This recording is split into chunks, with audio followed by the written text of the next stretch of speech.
Mana navbatdagi navazimiz bitti. Tomga umuman tegmagan. Oralar ochiq.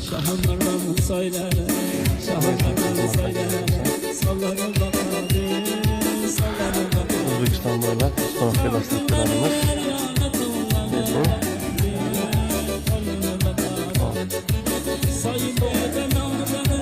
Onu 60'ga 670 bo'ldi.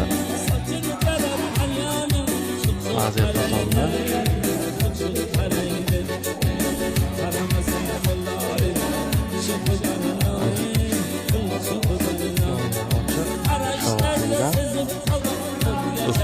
Tutlarimiz bitta tarafga tushgan. Ko'rishlar mumkin, tomlarga tegmagan. 4 ustunda o'zi ko'tarib turibdi. Namangan viloyati Mingbuloq tumaniga kelib o'rnaladi.